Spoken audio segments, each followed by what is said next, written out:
தேசத்திற்காக ஒரு ஜெபம் என்கிற ஜெப வேலைக்கு நேராக இயேசு கிறிஸ்துவின் நாமத்தினாலே உங்களை வாழ்த்தி வரவேற்கிறேன். ஓசியா தீர்க்க தரிசன புஸ்தகம் 9வது அதிகாரம் 8வது வசனத்திலே சொல்லப்பட்டிருக்கிறது. தீர்க்கதரிசி தன் வழிகளில் எல்லாம் குருவி பிடிக்கிறவனுடைய கன்னியாகவும் தன் தேவனுடைய ஆலயத்திலே பகையாளியாகவும் இருக்கிறான் என்று எழுதப்பட்டிருக்கிறது.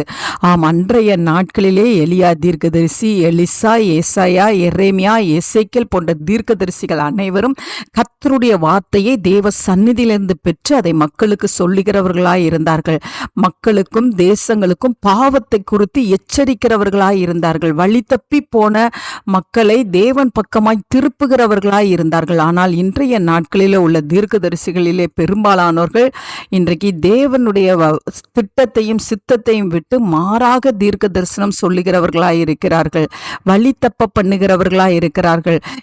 மக்களை பாவ வழிக்குள்ளே கொண்டு செல்லுகிறவர்களாய் இருக்கிறார்கள். அதனால் ஆண்டவர் சொல்லுகிறார், தீர்க்கதரிசிகள் தன் வழிகளெல்லாம் குருவி பிடிக்கிறவனுடைய கன்னியாக இருக்கிறார்கள், தேவனுடைய ஆலயத்தில் ஒரு பகையாளியாய் இருக்கிறார்கள் என்று சொல்லி வேதனைப்படுகிறார். இன்றைய நாளிலும் ஒவ்வொரு தீர்க்கதரிசியும் கர்த்தருடைய சமூகத்திலிருந்து காத்து கர்த்தருடைய வார்த்தை சொல்லுகிறவர்களாய், மக்களை எச்சரிக்கிறவர்களாய், மக்களை திசை திருப்புகிறவர்களாய், தேவன் பக்கமாய் திசை திருப்புகிறவர்களாய் இருக்கும்படி நாம் இன்றைக்கு பாரத்தோடு நாம் ஜெபிப்போம். நாம் யாவரும் கண்களை மூடி தேவனை நோக்கி பார்ப்போம்.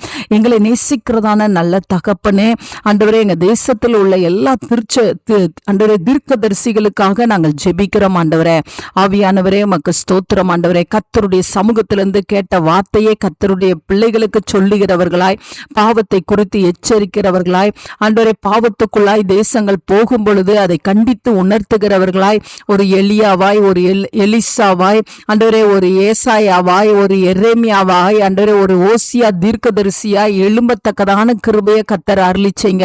அதற்கு மாறாக உலக பிரகாரமாக தீர்க்க தரிசனங்களை உரைத்து ஆண்டவரே மக்களை ஆண்டவரே தேவனை விட்டு வழி தப்ப பண்ணாதபடிக்கு சுவாமி, ஆண்டவரே, தேவ சமூகத்திலிருந்து மக்களை ஆண்டவரே பிரித்து எடுக்காதபடிக்கு ஆண்டவரே இருக்கத்தக்கதான கிருபையை கர்த்தர் அருளி செய்யும்படியாய் ஜெபிக்கிறேன். தேவனுடைய ஆலயத்திலே பகையாளிகளைப் போல ஒரு தீர்க்கதரிசியும் இருக்கக்கூடாதப்பா.